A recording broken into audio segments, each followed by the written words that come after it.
On March 30th, we commemorate Venerable John Climacus of Sinai, author of the latter, Saint Sophronius, Bishop of Irkutsk, the Prophet Joad, the Apostle Sosthenes of the 70, the Apostle Apollos of the 70, the Apostle Cephas of the 70, the Apostle Caesar of the 70, the Apostle Epaphroditus of the 70, Saint Eubula, mother of Saint Panteleimon, Venerable John the Silent of Saint Sava's Monastery, Saint Zosimus, Bishop of Syracuse, and the meeting of the Mother of God and Saint Elizabeth.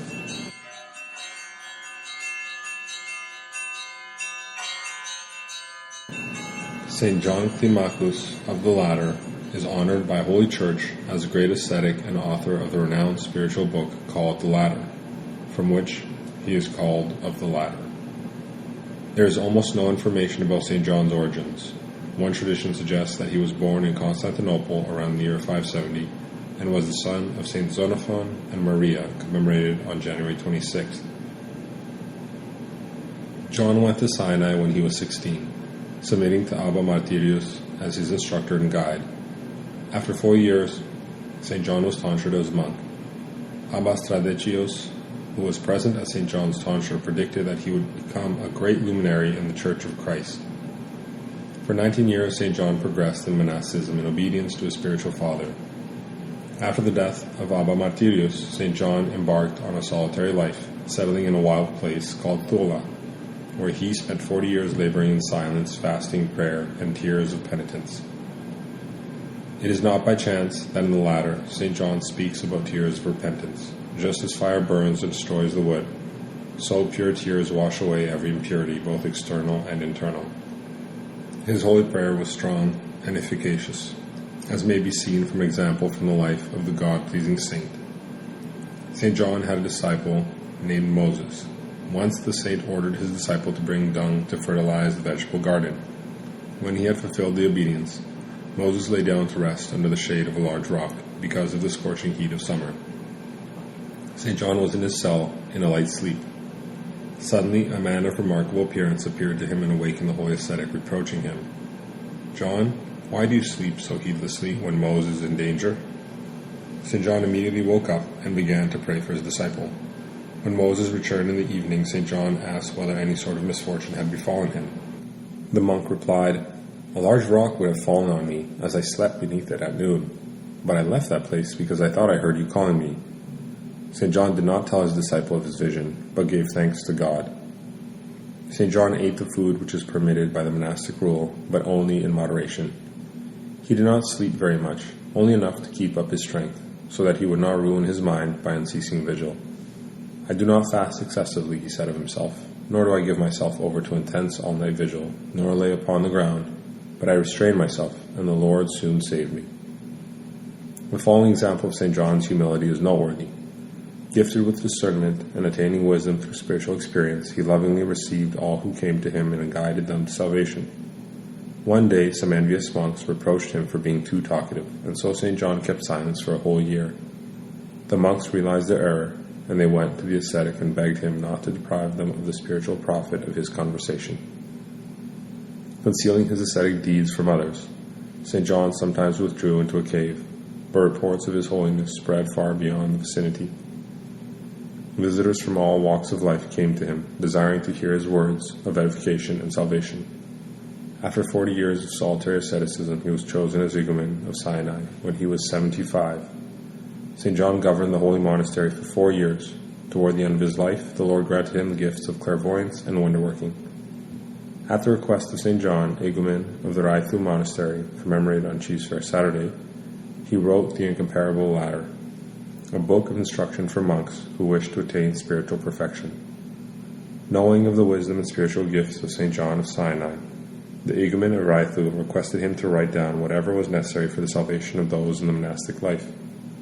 Such a book would be called A Ladder Fixed on the Earth.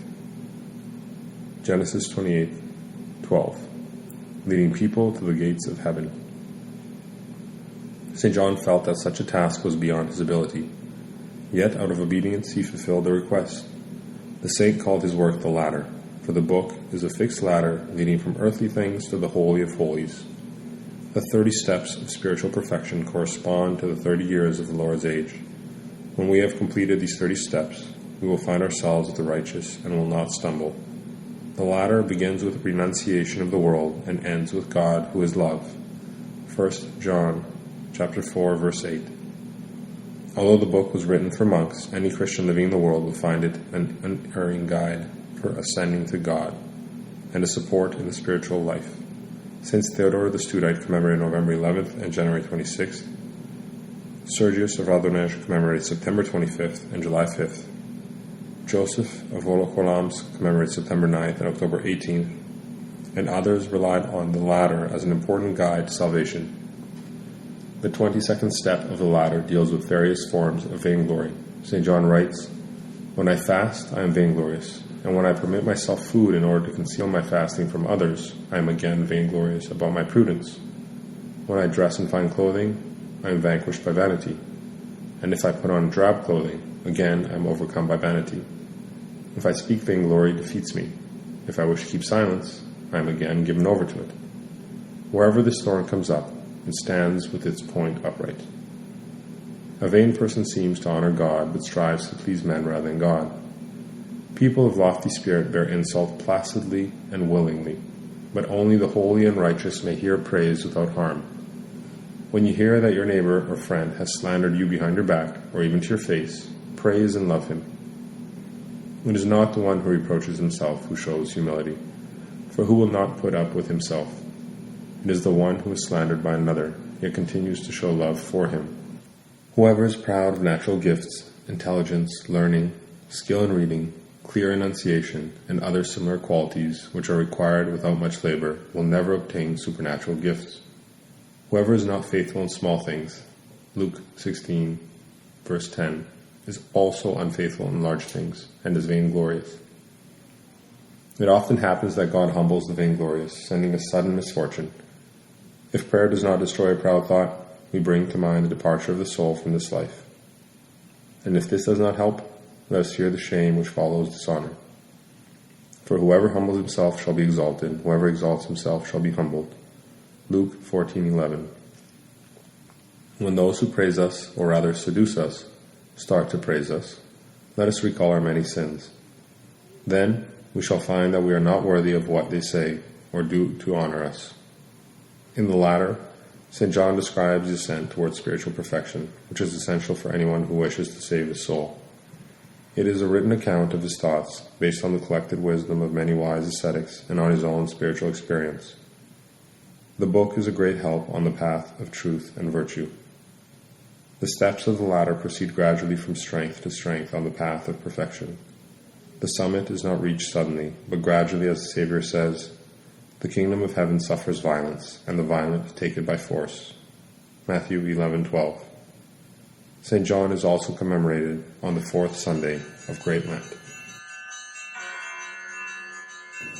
Saint Sophronius, Bishop of Irkutsk and wonder-worker of all Siberia, whose family name was Kristolevsky, was born in Malorussia in the Chernigov region in 1704.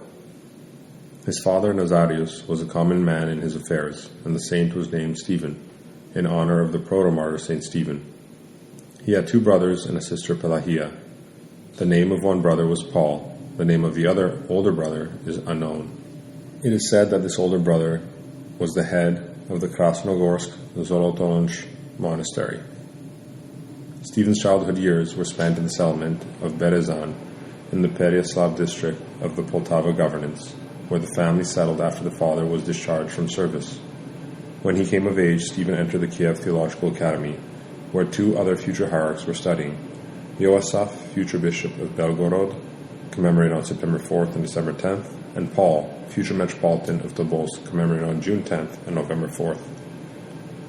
After completing his religious education, Stephen entered the Krasnogorsk Transfiguration Monastery, later renamed the Protection Monastery. In 1789, it was transformed into a women's monastery, where his elder brother already labored in asceticism. On April 23, 1730, he received monastic tonsure with the name of Sophronius, in honor of Saint Sophronius of Jerusalem, commemorated on March 11th. On the night after his monastic tonsure, Saint Sophronius heard a voice in the Protection Church predicting his future service. "When you become bishop, build a church dedicated to all saints." In 1732, he was summoned to Kiev.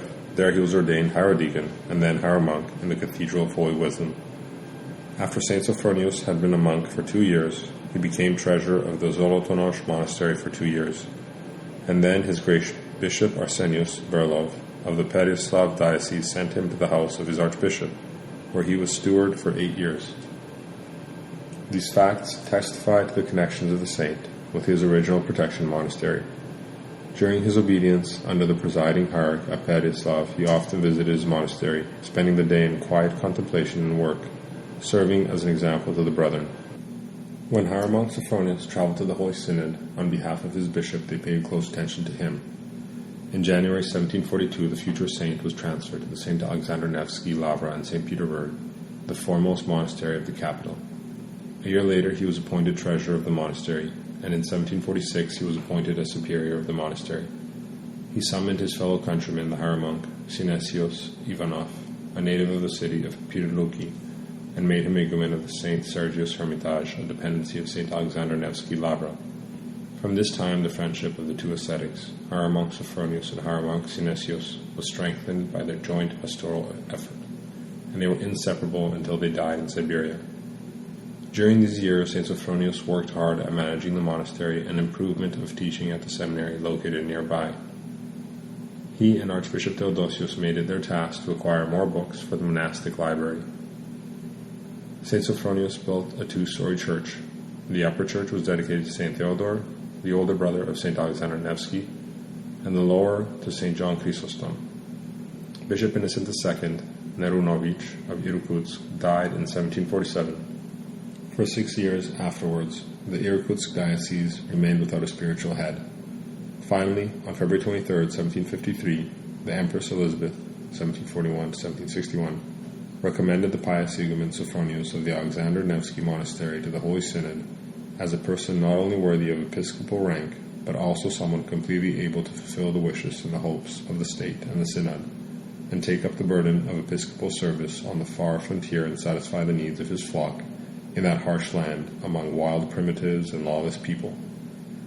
On April 18, 1753, Thomas Sunday, hieromonk Sophronius was consecrated bishop of Irkutsk and Herchinsk in the Dormition Cathedral.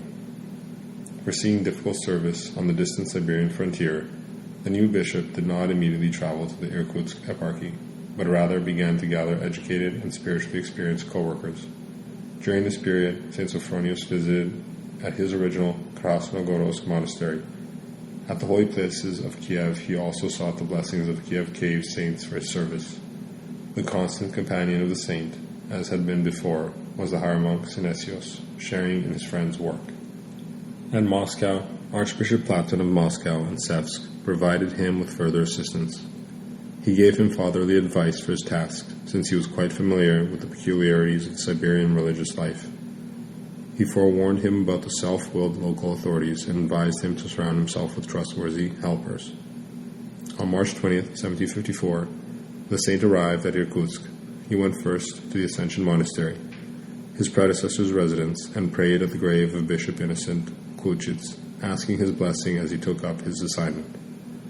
Familiarizing himself with the state of affairs in the diocese, the saint began the reorganization of the spiritual consistory, monasteries, and parishes, and appealed to the Holy Synod to send worthy men to the Irkutsk eparchy for priestly service. Before the arrival of St. Sophronius, the Irkutsk monasteries had already a century-old history. The founders of these monasteries were motivated by a fervent desire for monastic life. The wise hierarch appointed people of piety, wisdom, virtue, and with great experience both of life and spiritual matters as heads of the monastic communities. In 1754, Bishop Sophronius elevated his friend and companion hieromonk Synesios to be Archimandrite of Ascension Monastery. He served the monastery for 33 years until his blessed repose. In September 1754, the bishop issued a decree in which he expressed concern for the education and upbringing of the children of the clergy. He wanted them to learn the horologion, the psalter, singing, and letters, and this instruction ought to be conducted with all industriousness and the utmost diligence, so that the children might be able to fulfill their responsibilities of sacristan and deacon.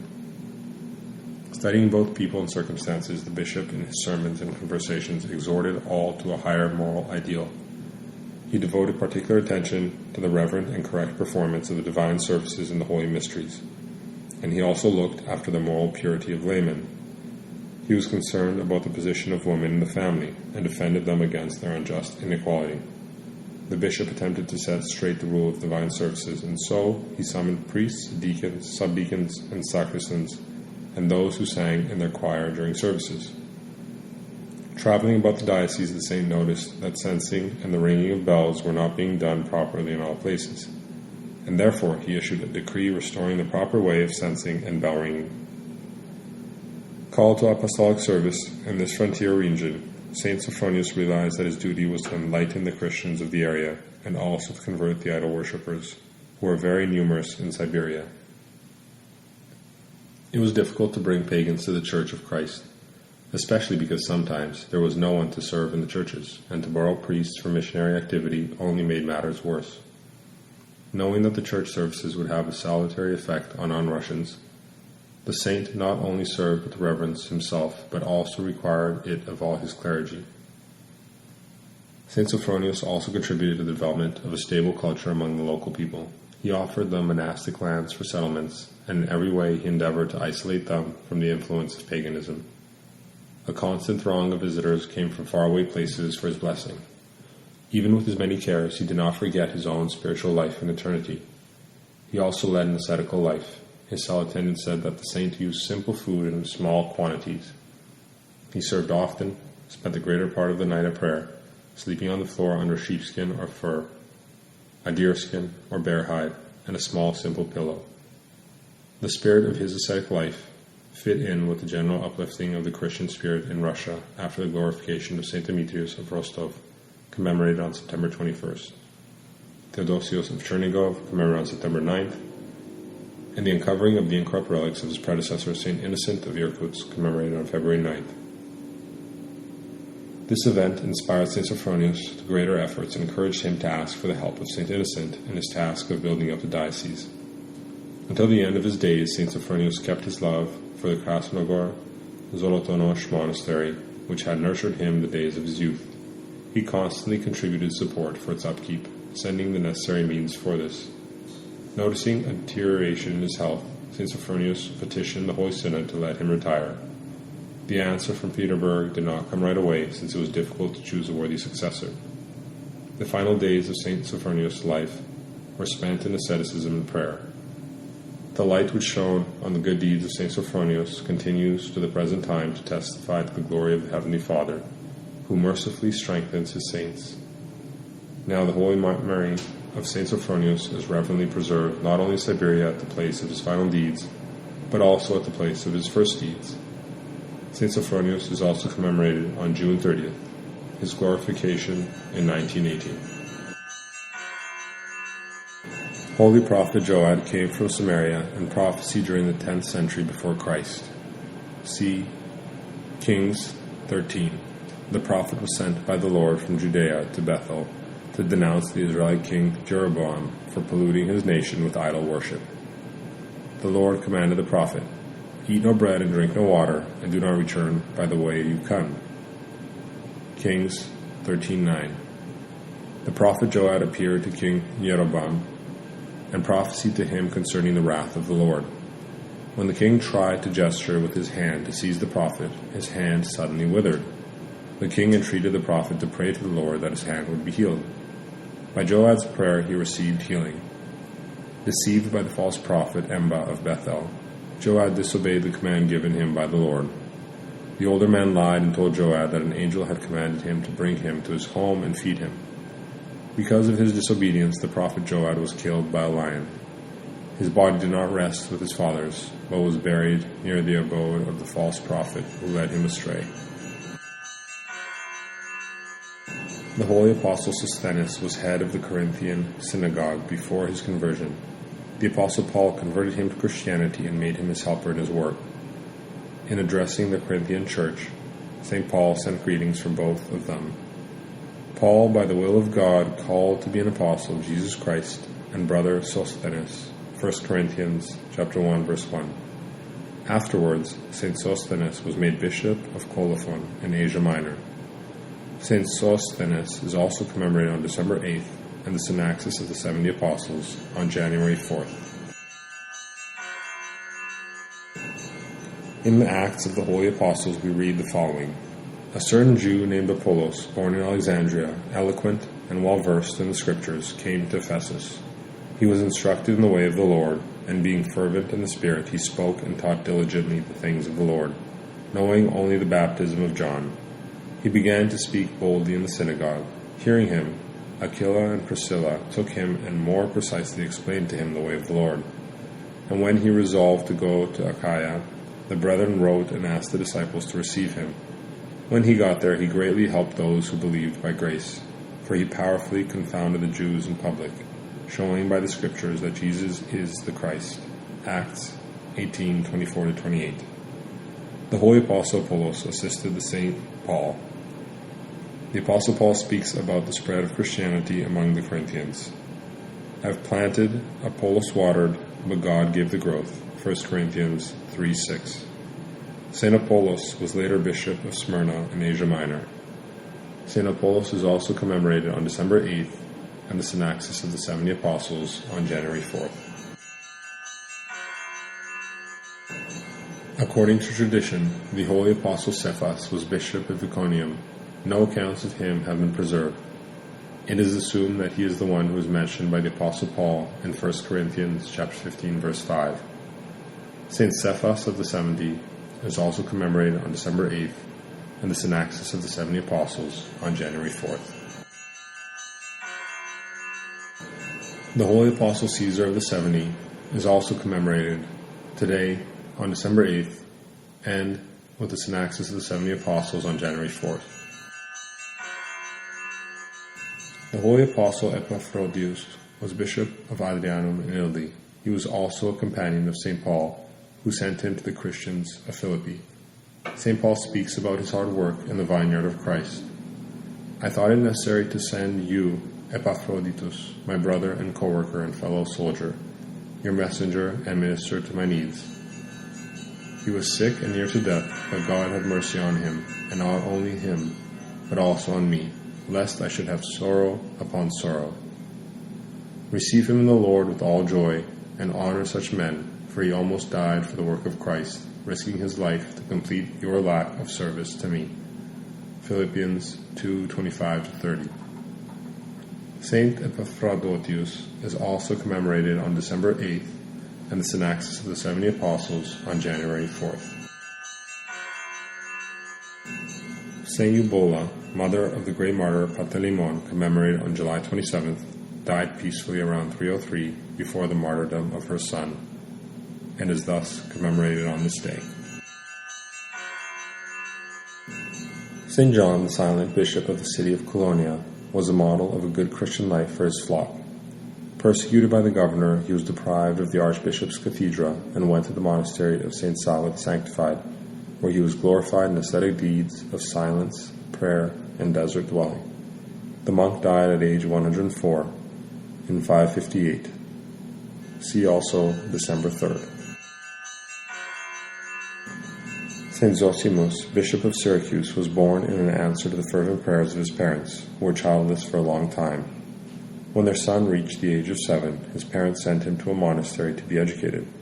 When the holy ascetic became an adult, he received monastic tonsure and governed the monastery for 40 years.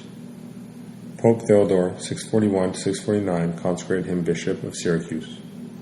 St. Zosimus was distinguished by his charity and lack of avarice, and led his flock by word and by example.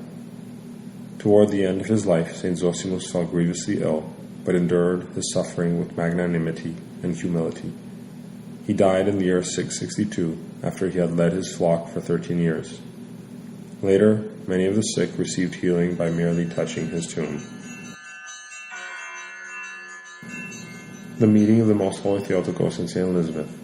The establishment of this feast and the composition of the service are the work of Archimandrite Antonin Kapustin, 1894, head of the Russian Orthodox Mission in Jerusalem. The Gornaya convent in Jerusalem, built on the site of the meeting of the Theotokos and St. Elizabeth, celebrates this feast on March 30th. If March 30th should fall between Lazarus Saturday and Pascha, however, the feast is transferred to Bright Friday.